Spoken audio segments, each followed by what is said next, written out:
Hi, and welcome to the video series that focuses on the face-to-face relationship model of selling. I am Dr. David Lill, author of Selling the Profession and the sales videos that you are watching. I'm also a 20-year sales veteran and a college professor with 25 years of teaching and sales training experience. As you know, life is all about selling. We sell every day. Now, some people adapt to professional selling more easily than others, but salespeople who really succeed are those who study their craft and never stop learning. Each of these 4 videos begin with an introduction that includes a list of objectives and judging criteria for that specific call. In this series of role plays, we follow a salesperson from the approach all the way to gaining the prospect's commitment. Each of the videos focuses on a specific phase or step of the call. Now, at the conclusion of each role play, the salesperson confirms that the objectives and judging criteria have been met. Then you are given key points to remember that direct you to sections in the text that relate to the scenes you are watching. This structure, I hope, will help you create the most dynamic presentation that you possibly can. Use these videos to reinforce the principles discussed in chapters 9 to 13. Those are the very heart of relationship selling, the face-to-face portion of the selling cycle. Well, I want to thank your professor for selecting my textbook and using this video series, and I want to thank you, the students especially, for what I consider to be the most important class that you can take in your college career.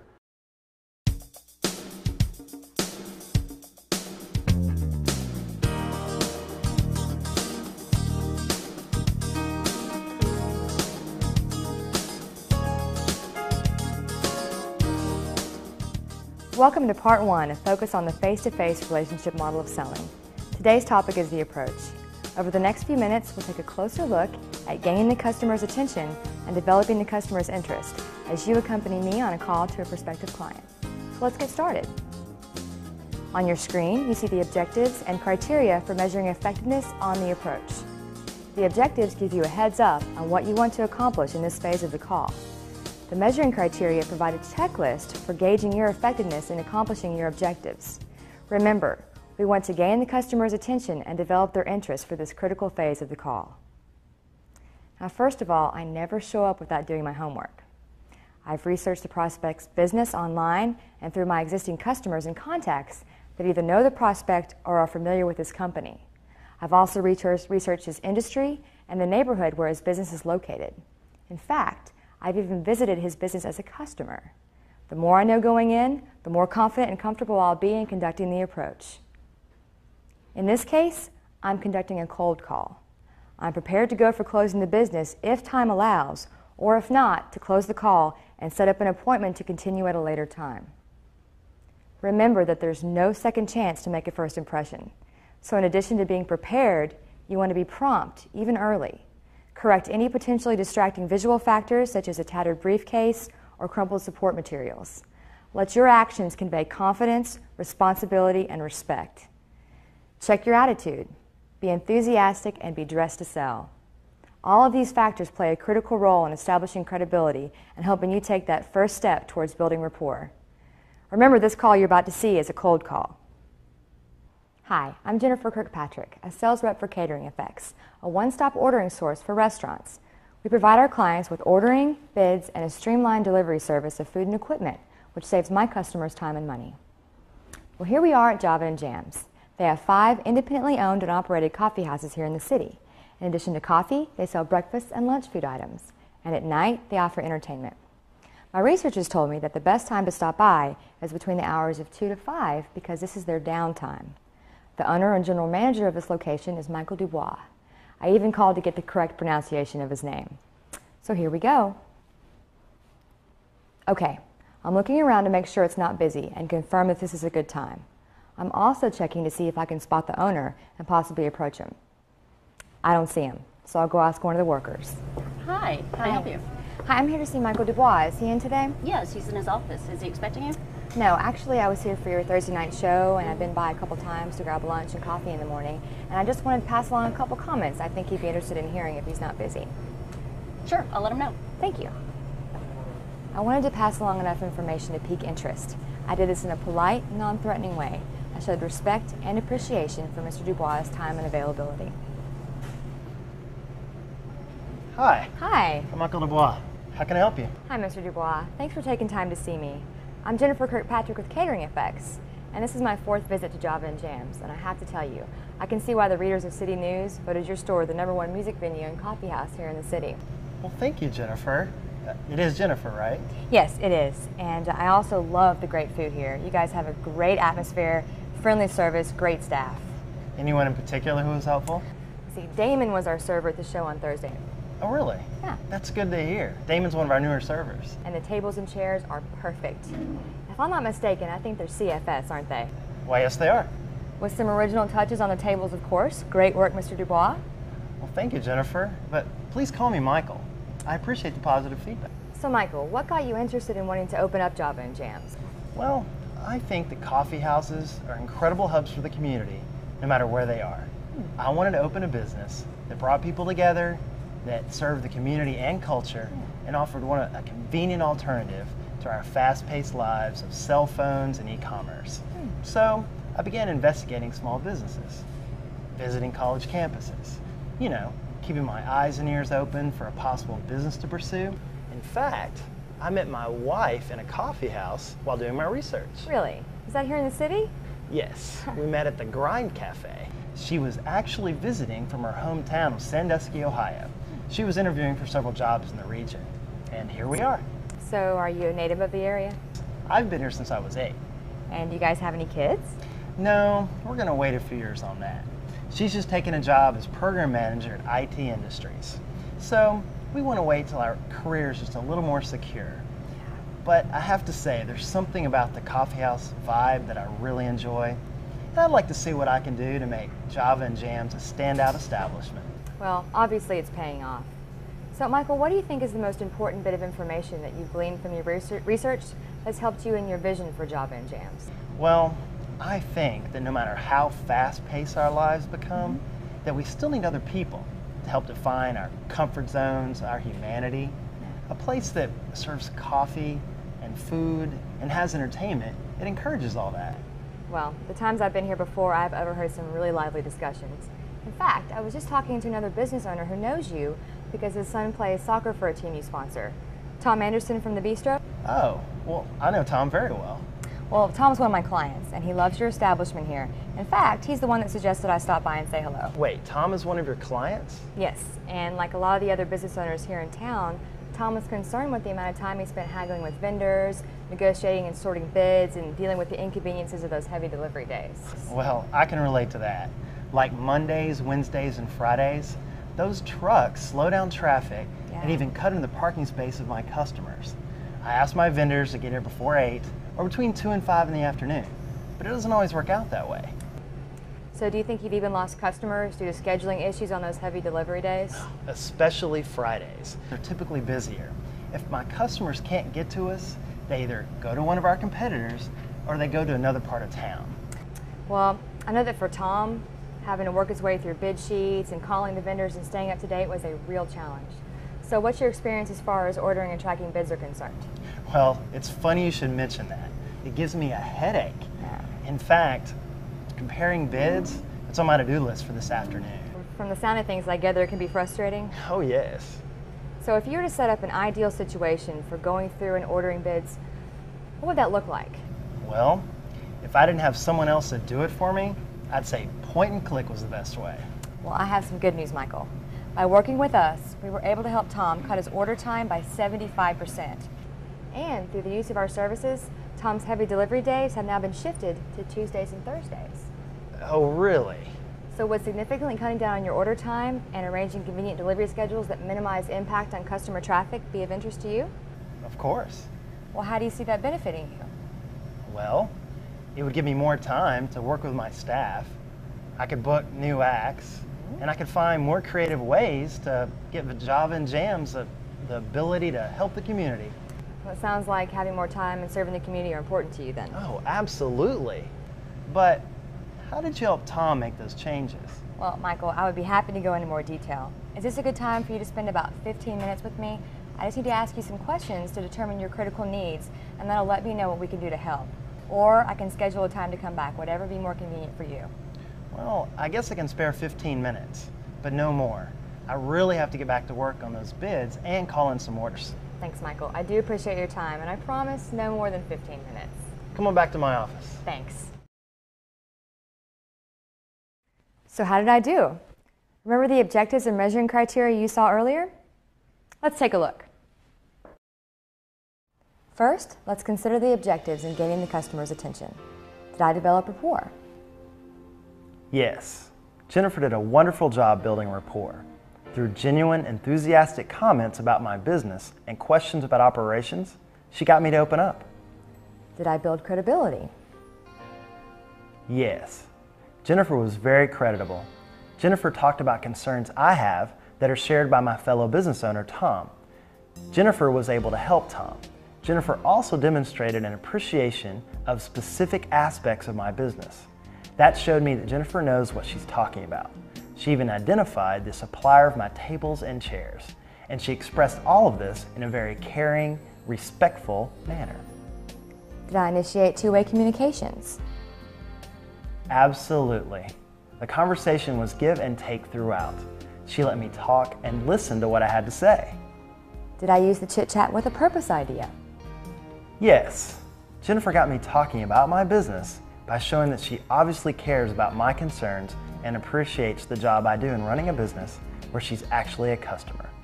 The more we talked, the more it became clear that Jennifer has knowledge of services I need to run my business more efficiently and provide even better service for my customers. Now, let's review the criteria for measuring effectiveness in gaining the customer's attention. Did I express appreciation for the time and opportunity? Yes. Jennifer was very appreciative. In fact, she thanked me for my time at least twice during our conversation. Did I gain the customer's attention in a positive manner? Absolutely. Jennifer offered genuine compliments and positive comments about my business operations. Did I use one or more of the effective approach techniques? Jennifer actually used at least 6 approach techniques: qualifying question, compliment, referral, self-introduction, question, and consumer benefit. Did I key in on responses to open-ended questions? Oh yes, Jennifer did this throughout. Were my comments genuine and relevant throughout the conversation? Yes.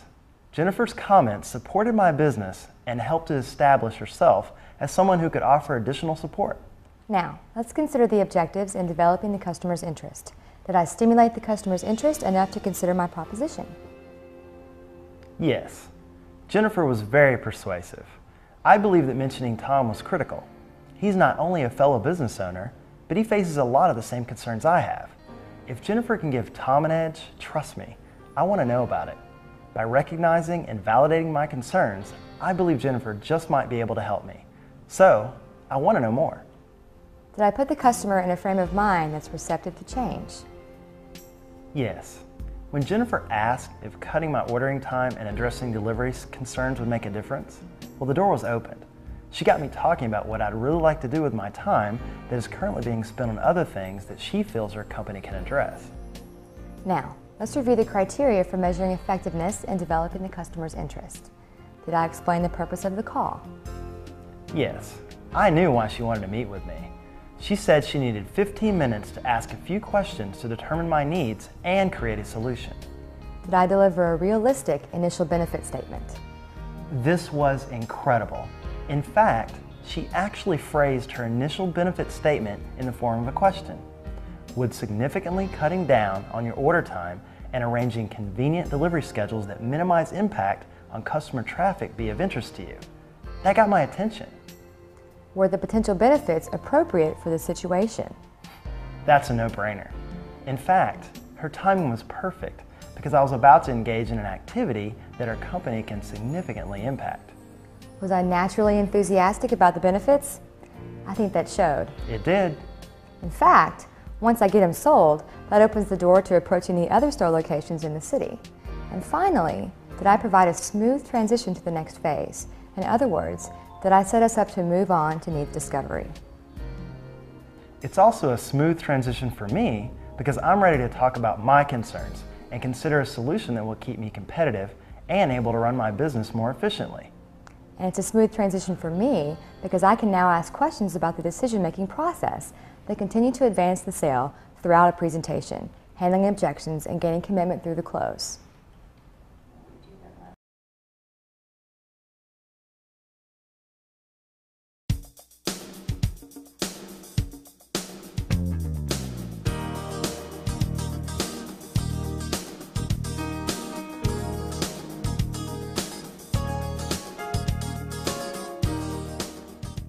Welcome to part 2 of Focus on the Face-to-Face Relationship Model of Selling. Today's topic is needs discovery. Over the next few minutes, we'll take a closer look at establishing customer needs and qualifying customer needs as we continue with my call on Michael Dubois. On your screen, you see the objectives and criteria for measuring effectiveness as it applies to needs discovery. These objectives provide a heads up on what you want to accomplish in this phase of the call. The measuring criteria offer a checklist for gauging your effectiveness in accomplishing your objectives. Remember, we want to establish customer needs and qualify customer needs for this crucial phase of the call. So I successfully gained the customer's attention and developed his interest during the approach phase of my call on Michael Dubois, owner-manager of Java and Jams. If I hadn't been successful, he would not have permitted me to begin conducting the needs discovery phase. So now, I need to build on the rapport and interest I've established as I qualify this customer, lay out the groundwork for my call, and work with them to uncover needs and explore the consequences and impact of the circumstances that create these needs. Remember that telling is not selling, asking is. You build rapport to disarm the customer and get them comfortable so they'll open up. You pique their interest as you ask questions and carefully listen to their responses. Remember, your goal is to ask the right questions and let them do the talking. And always, always take notes. Now you can refer to these during your presentation when handling any objections that come up and when closing for the final decision. And take responsibility for your understanding of your customer. It's called the concept of burden. If they don't understand something, it's because you have not provided enough information or helped them discover a different perspective. Notice that I said you need to ask the right questions. There are 4 objectives your questions should attempt to achieve. These are: discover the prospect's hot button or dominant buying motive, establish the purchase criteria or specifications, agree on a time frame for completion of negotiations, and gain agreement on the problems before making the presentation. Now there's another key point to consider that can undermine all your efforts if you don't ask early in this phase. You must confirm that the person you're meeting with has the authority to make the final decision, and you must make sure that all parties are present who will be a part of making the final buying decision before proceeding. This is the ideal scenario, but in most business-to-business situations, you will often be selling to influencers. This will require multiple meetings and presentations. Now, in all phases of every call, I must take responsibility for assuring the understanding of my prospect. Anything they don't fully understand is not their fault, but mine. So let's get started with our needs discovery phase. Okay, I'm reading the prospect's environment. I'm looking around for further clues about how the owner, Michael Dubois, runs his business here. I'm looking for things like pictures on the wall, publications, personal touches. In other words, I'm looking for anything I can use to continue to build rapport, like the pictures on the wall of boys' sports teams. Well, thanks again for taking time to meet with me, Michael. You know, I can't help but notice the pictures of the boys' baseball and soccer teams on the wall. Well, as I said, I believe a business has a responsibility to the community. And besides, I'm a huge supporter of sports for kids. That support is much appreciated, I'm sure. In fact, I believe that the benefits that my company has to offer you will help free up both time and revenue for you to invest in that support. Well, more revenue and more free time would certainly be nice. Now, Michael, in order to make sure that I don't miss any opportunities to help you build that time and revenue, I'm going to ask you some questions. If you feel I ask you something that's too confidential, just let me know and I'll move on. Seems fair, doesn't it? I'll let you know. Okay. Well, I need to ask you these questions in order to determine your specific needs to help you discover the best solution that we have to help those needs. Now, if you feel that I offer you a viable, affordable, quality solution, are you prepared to make a buying decision today? Well, if you can offer an affordable solution like Tom over at the Bistro, I'm definitely interested. Perhaps what I hear today, I can be persuaded to make a decision today. Well, that's good to hear, Michael. Now, if you feel that the solution that I present to you is a perfect fit for you here at Java and Jams, Who other than yourself would be involved in making that decision? Oh, just me, Jennifer. I'll make that decision. Okay, well, like I said before, Michael, this should only take about 15 minutes. Now, should you have any further questions or interests, I'm prepared to continue with my presentation. So just let me know how you're doing on time. That seems fair, doesn't it? Seems fair to me, Jennifer. Okay. Well, Michael, have you ever heard about catering effects? Well, I have heard the name, but I assumed you were a catering company. You know, for parties and maybe corporate events, that sort of thing. Well, we were formed by 3 companies who have specialized in supplying food items and equipment to the food service industry. Now, initially, our clients were those associated with those 3 companies. Well, then we started to find out how much potential business was lost in the open bid process, and many of our customers grew tired and frustrated in dealing with it. Now, I can relate to that. Sometimes I'll settle rather than look into possible price breaks just because the bid process can be a pain and time consuming. Well, it's because of experiences like yours that we decided to look for ways around those price breaks and secure those price breaks for our customers. We also wanted to offer a streamlined, targeted delivery schedules that not only cut down on traffic, but were fuel efficient and provided optimum delivery times for our customers. Well, you mentioned streamlined delivery schedules. Heavy delivery days, they can hurt my business, and they tend to happen on heavy traffic days too. If there's some way to address that, I'd be a lot less stressed, I'm sure. Well, I know we can help you there, Michael. Our best clients are customers who experience multi-bid and multi-vendor processes and experience the headaches associated with multiple deliveries during the week. Well, so far you've described me to a T. So how many vendors do you currently deal with? Well, let me think. There's produce, dairy, eggs, staple goods, coffee and beverage, paper goods. Let me get my projection sheet. Okay. Well, it definitely seems like there's more, but there's actually 13. Can I take a look at that? Sure. Thanks. Why do you need to see that? Well, my guess is that many of your vendors actually already work with us. Oh, okay. So, do you see any you know? The only one I don't recognize is Egg Southwest. So can you tell me a little bit about them? Whoa, well, they're located in the Valley. I've dealt with them not only here, but at my last job in the University Food Service. Okay. They're a mom and pop type company. They supply both the State University and the community hospital. Great people, really great service. Well, service can make the difference. So counting all 13 vendors, how many days per week do you receive deliveries? I guess every day we get at least 5 deliveries.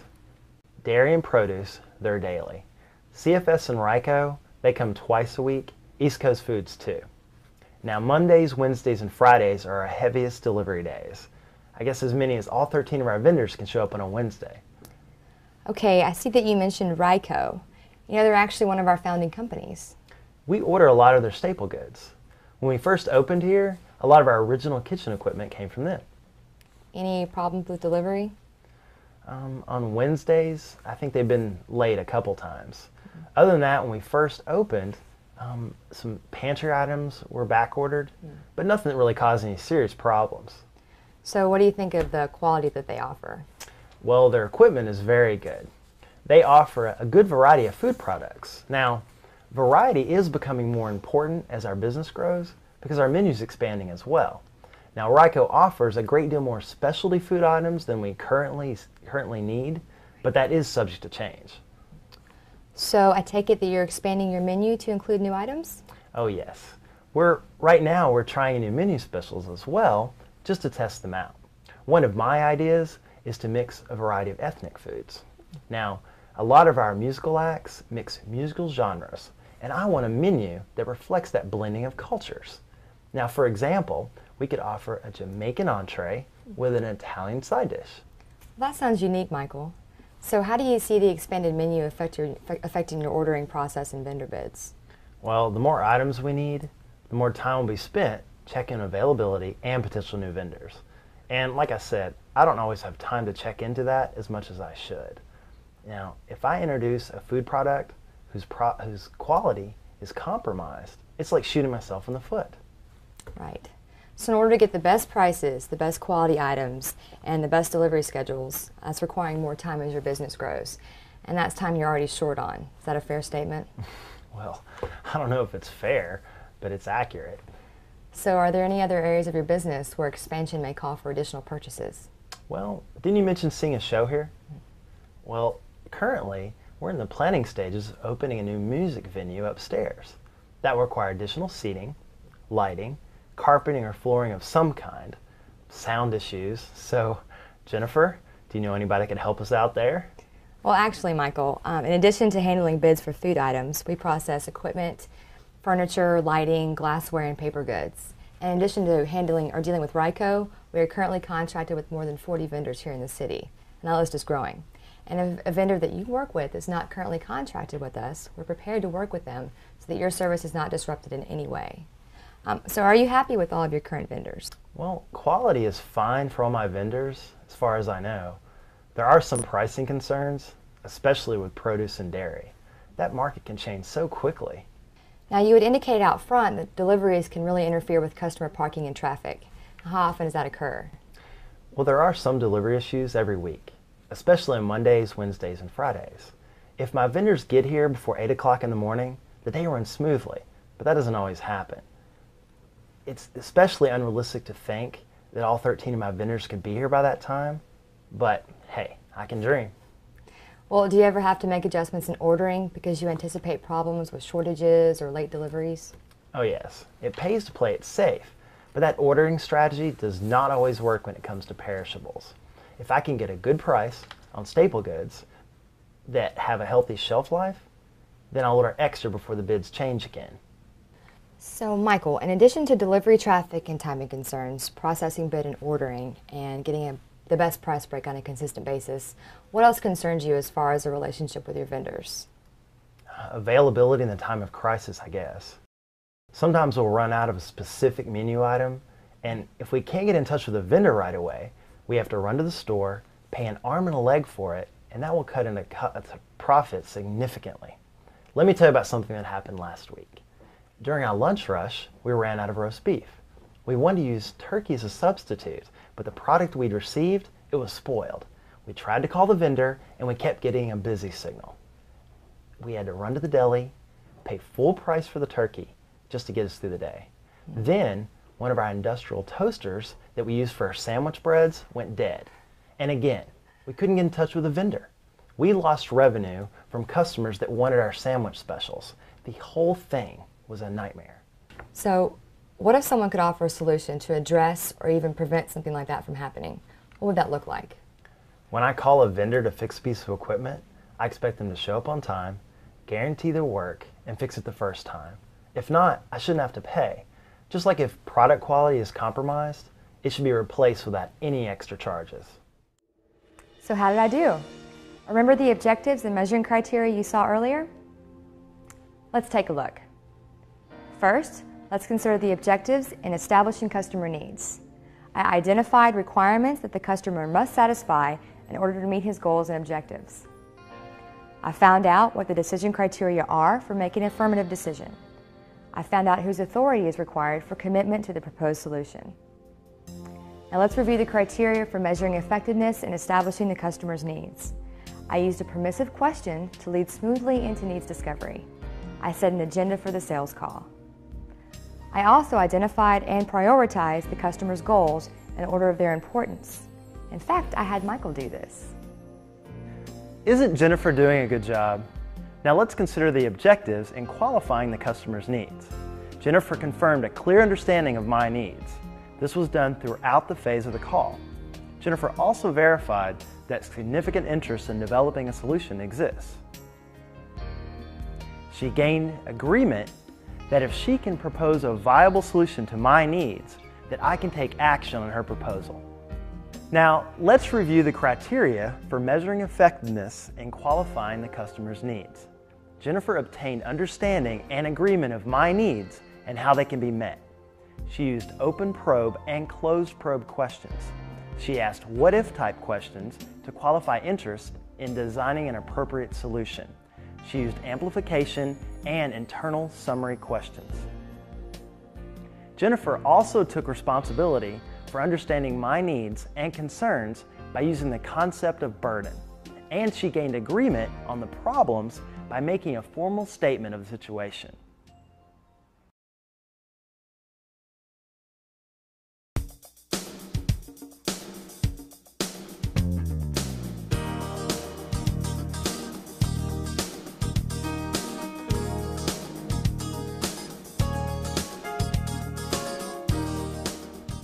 Welcome to Part 3, a focus on the face-to-face relationship model of selling. Today's topic is making the presentation. Over the next several minutes, we'll take a closer look at building units of conviction as I continue my call with Michael Dubois. On your screen, you see the objectives and criteria for measuring effectiveness when making the presentation. These objectives direct you towards what you want to accomplish in this phase of the call. The measuring criteria provide a checklist for gauging your effectiveness in reaching your objectives. Remember, I want to build strong units of conviction as I conduct my presentation. But in order to do that effectively, I need to build rapport and credibility, ask the right questions, and listen effectively in the previous phases of my call. Now, here are a few rules to follow in preparing any support tools for a presentation. Make sure everything is in working order. Make sure the environment is conducive to conducting an effective presentation. You want the prospect's full attention. Poor lighting or distractions, such as loud noises or traffic, can interfere with the positive impact you want to have. For my call, I've brought along several testimonials, neatly packaged and easy to read, people the prospect will likely know of. I have a flip chart that will keep us on track during the presentation. It essentially functions as a visual outline. My flip chart is built around the benefits that I have to offer. And because it lets me know where I am in the presentation, I can engage in conversation with him and stay on track. I can concentrate on listening to him because it fosters two-way communication. It's also designed to keep me moving forward to the close. It helps me tell the whole story and provide the bigger picture in a timely manner. Now, it's important to keep your prospect engaged during your presentation. It's not a rambling speech.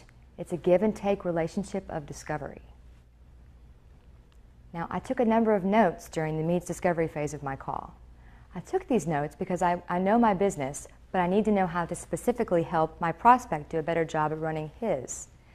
But these notes I took were not only for the point of jotting down information. In fact, most of these notes were actually being taken to help me build units of conviction for my outline presentation. Now remember that before I can expect a signed order form, I have to figure out how to improve my customer's business. Then I have to devise a way to persuade them that the solution I have to offer is the best way to go. I do this by preparing units of conviction. I'll begin my presentation by following the tell them 3 times rule. 1, I'll tell my prospect what I'm going to share.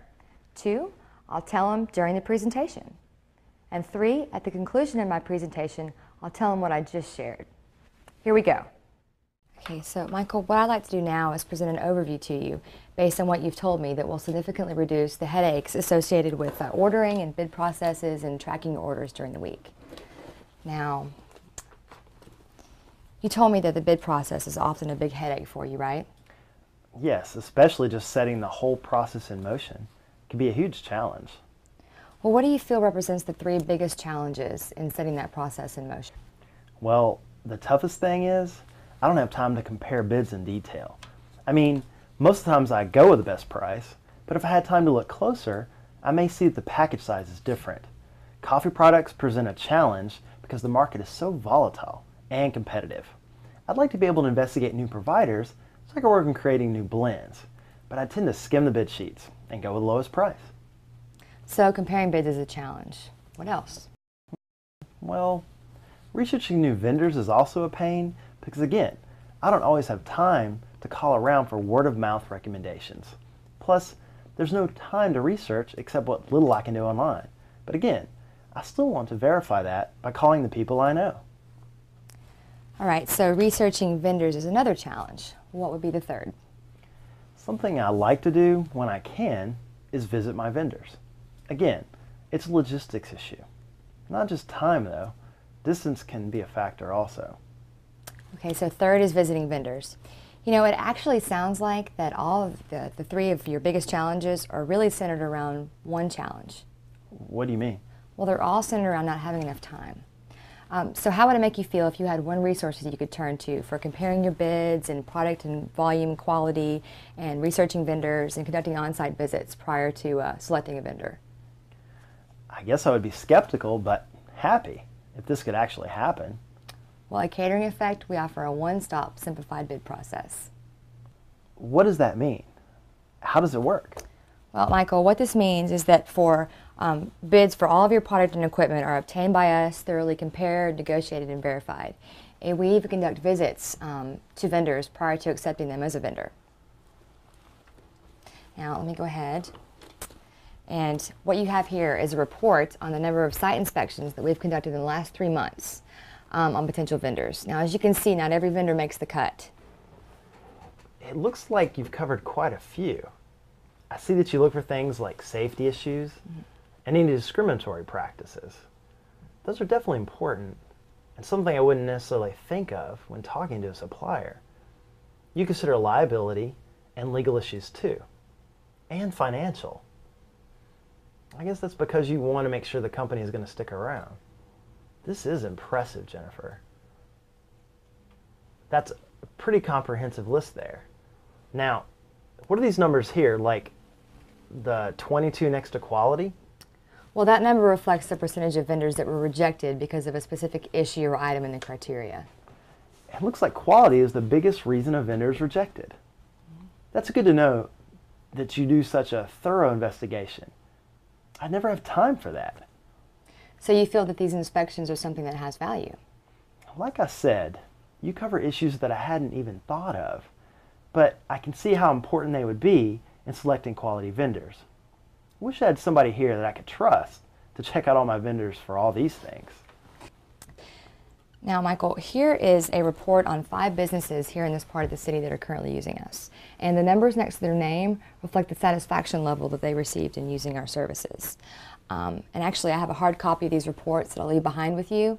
And for these reports, I even have email addresses and phone numbers that I'll leave behind with you as well in case you wanted to contact any of them. Well, I know Darren Barner. He's the coach for one of the baseball teams I sponsor. Plus, I worked with him my last job at the university. He's a very direct, no-nonsense type of individual. And we're friends, so I trust his judgment. So from what you've told me today, Michael, the time that you would save by having a one-stop simplified bid process from a company that you can trust is something that would clearly bring value to your company. Would you agree? Of course. I especially like the fact that vendors are screened so well. Now, what we have also is, in addition to a one-stop process, we obtain the lowest price for the best quality. Now, how would you define quality in selecting a vendor? Well, that varies according to the item. Okay, for example, I prefer organic produce. Now, I know that usually costs more, but depending on the item, it's worth it. Better taste, more appealing appearance and presentation. Then, how the product is handled or transported affects quality. And delivery of service affects that too, I think. Well, you'll be happy to know that we are on the same page. Service and handling are key components of quality. So when we say that we obtain the lowest price for the best quality, what this means is that the products and equipment that you get from us have been gone through a careful screening process by Catering Effects to ensure that you get the best for less. Like with the on-site visits. Exactly. In fact, statistics show that product quality has a direct impact on the success of a business. Just because something is cheaper does not mean that it's of poor quality, nor does it mean that it's better. But if you serve a poor quality product because a vendor did not deliver as promised, who suffers? My customers, and ultimately my business. So would you agree that obtaining the lowest price for the best quality is something that you could clearly benefit from? Well, I can see that the benefits for my customers, and it will obviously help my business as well. Exactly. Well, imagine that there are no more headaches with the bid process. You're assured you get the best quality for the best price. And we also offer an optimum delivery schedule. If you could arrange the ideal delivery schedule for you, how would that look? Ideally, all of my vendors would get here before 8 a.m. And I'd like to be able to spread my deliveries out more. A few vendors only deliver on Monday and Wednesday, and that ties up things as far as getting staff to put stock away and check things in. And like we discussed before, it backs up traffic. Trucks end up parking in the street and unloading right there. That can be frustrating and also pretty dangerous, I think. So from what you're saying, it's my understanding that more flexibility and shifting deliveries to less hectic days are actually pretty critical. Is that a fair statement? Well, yes, it'd be a great relief. Many days, it's like being under a series of surprise attacks. I hate getting hit hard by incoming vendors. Well, our optimum delivery schedule can provide that and much more. Think about this. Instead of all 13 vendors showing up on every single day of the week, you have one service that delivers on behalf of all of your vendors. We secure products from your current vendors, and we arrange delivery however you wish. And what this means to you is less delivery traffic and earlier delivery times on any day of the week. This also helps you work more efficiently with dealing with your employees and putting away stock and that sort of thing. Now, earlier we had talked about Tom at the bistro, and I actually have a testimonial letter from Tom stating what he appreciates the most about catering effects. Wow. He has specifically assigned a team of 2 people whose sole job is receiving delivery from Catering Effects on Tuesday and Thursday. They work that early morning shift, and they have stock put away by 8 a.m. It's cut back on his deliveries and has reduced traffic concerns. He's not pulling staff as vendors come at all hours of the day. I have to call him. So I think you'll agree with me, Michael, that this is a much better way to handle deliveries than your current process, right? Now, that's an understatement. This would be great because, like I said, I can lose focus because deliveries pull me and my people away from serving our customers. Then, I worry about customers getting hit trying to get around a delivery truck. Jennifer, the more control and consistency that I can have with delivery issues, the better. Exactly, Michael. You know what? We also offer a simplified bid process. How much time do you currently spend placing all of your orders? You mean calling them in? Yeah. Well, depending on the day, it can vary anywhere from an hour to 2 hours. Some days it can take even longer. If I'm on hold or something's out of stock, then I have to call a different vendor for backup. Well, our simplified order process eliminates multiple calls to several vendors. And what this means is that you have one point of contact and 3 options for placing your order. You can call us, you can place it online, or you can even fax us your order. Imagine what it would be like if you had your order placed online all at once. Imagine how much time that would save you and the less hassles bringing on more stress. Saving time and having less stress would obviously be great. I mean, as long as I still get my orders placed in time. Well, I think you'll appreciate the fact that we take orders 24/7, which means that you can place orders at your convenience. Now, I see that you're smiling, so I'm guessing that you'll agree that a simplified order process would certainly eliminate hassles and make the ordering process better. I wouldn't have to worry about busy signals, or sometimes taking all day to get all my orders in. I could do it all in one setting. Yeah, Jennifer, I like that a lot.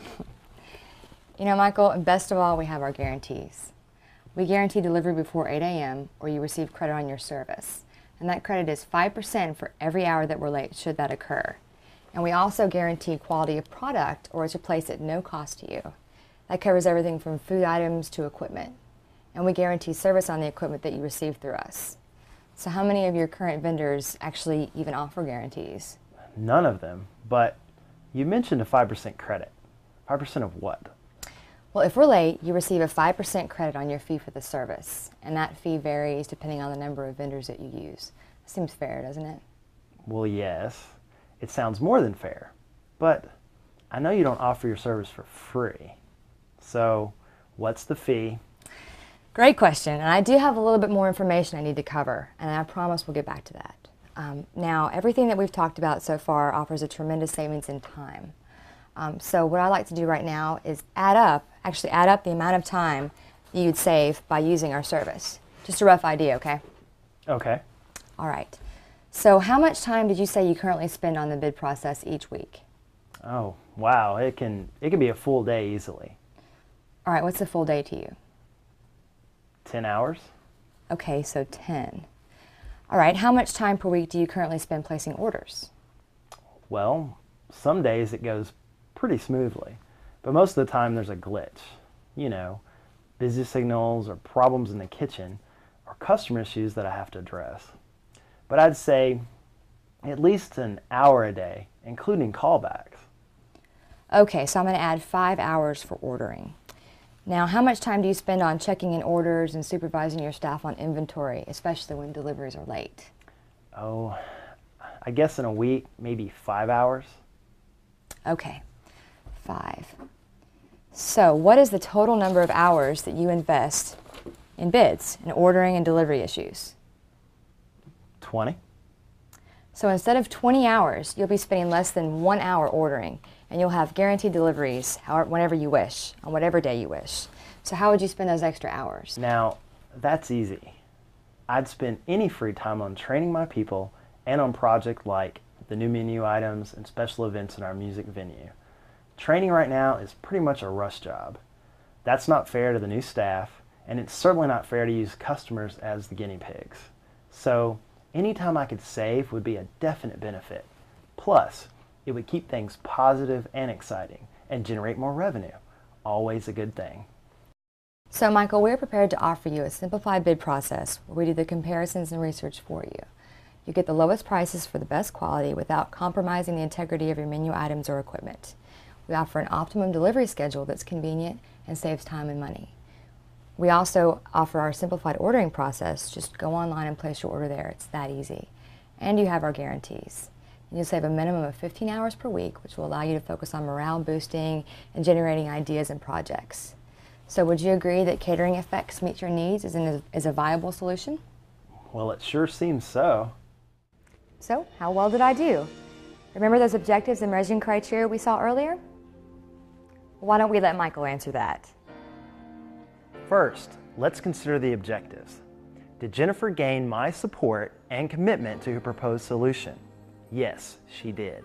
In fact, she took advantage of every opportunity to reinforce this throughout her presentation. Did she convince me that the solution meets my needs and that the plan she's proposing is viable? Yes, but she still has a little more work to do. Now let's review the criteria for measuring effectiveness in making the presentation. Jennifer related her specific solution to my specific needs, concerns, and questions.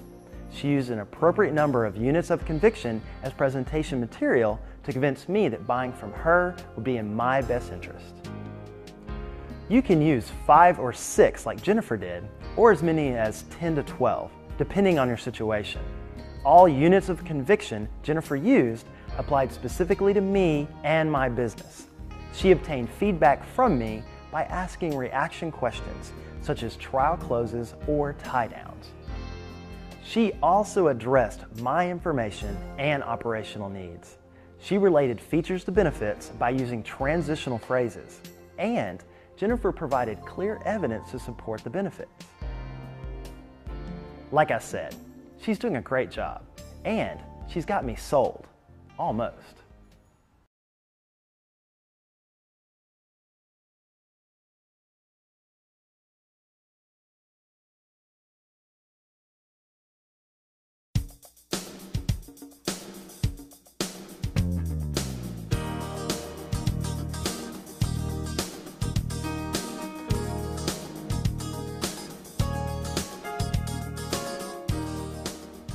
Welcome to Part 4, Focus on the Face-to-Face Relationship Model of Selling.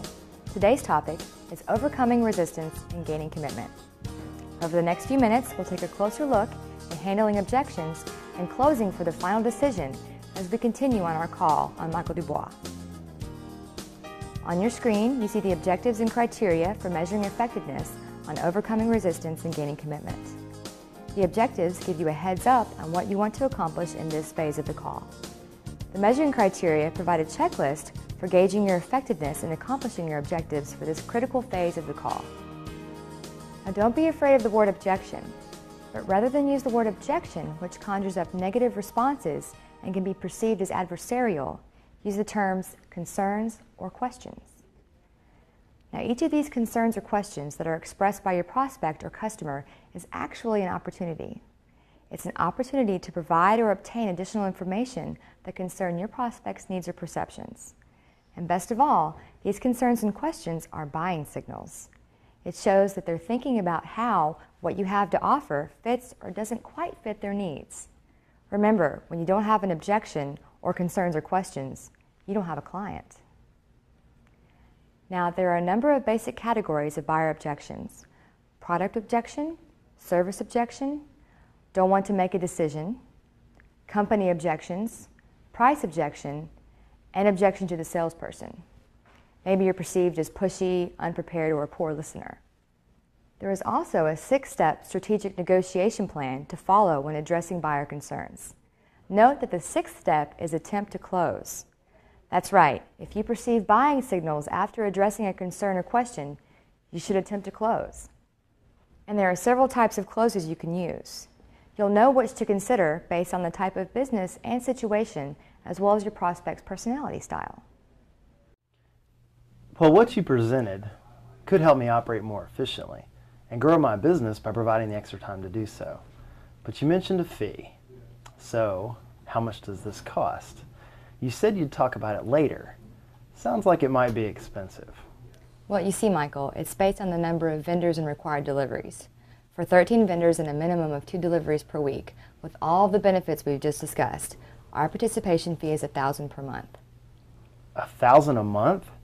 So, in order to receive the same products I'm already getting, I have to shell out $1,000 a month? I'm not going to pay that.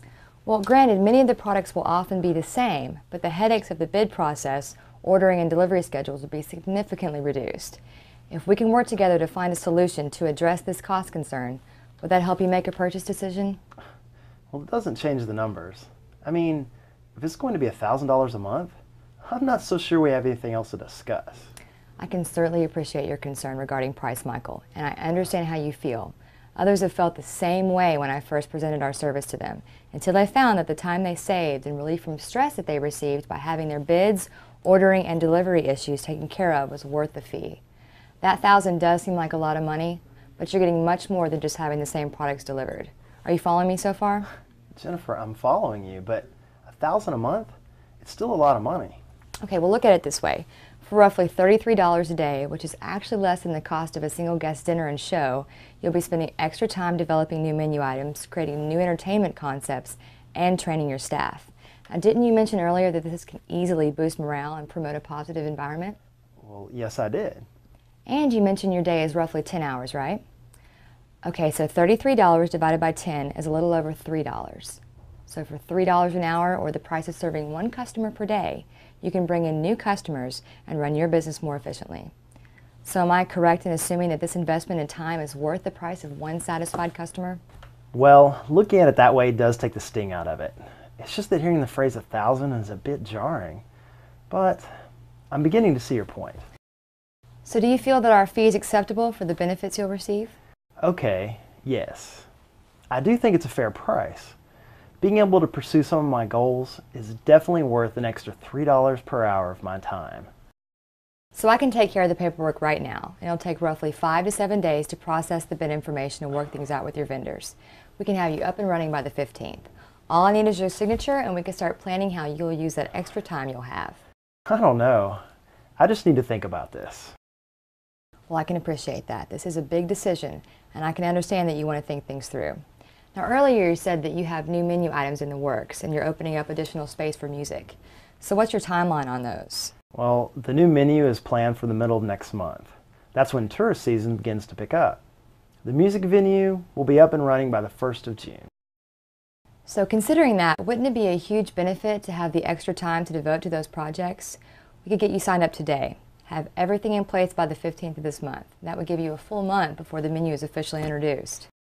Well, yes, but Now, there's still something on your mind. What is it that you feel we haven't clarified to your satisfaction? Well, I'm still a little concerned about Egg Southwest. It's a small vendor, I know, but I do enjoy working with them. Can they be included with your service, or can I keep them separately? I'm assuming your vendors pay some sort of participation fee. So what does that mean?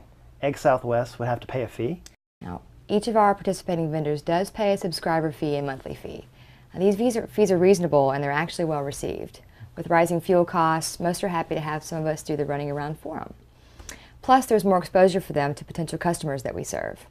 Now, for our smaller vendor, that's an additional benefit if they're equipped to handle the extra business. So if Egg Southwest qualifies as a participating vendor, it exposes them to more opportunities for new customers to use their products. Either way, I want to continue with them. Well, we'll do what we can to accommodate you, Michael. Now, we can arrange a time for you and someone from Catering Effects to meet with a rep from Egg Southwest if you'd like. Well, that'll work. So have I addressed your concerns about this vendor? Yes, it would be great to see them get more business. Any benefits your service could pass along to them would be a plus for me personally.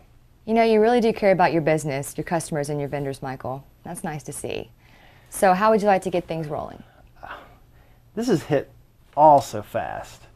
I want to use your service, but I just need to sort some things out. Michael, the decision you're about to make is important, and I want you to be sure that you're making a sensible choice.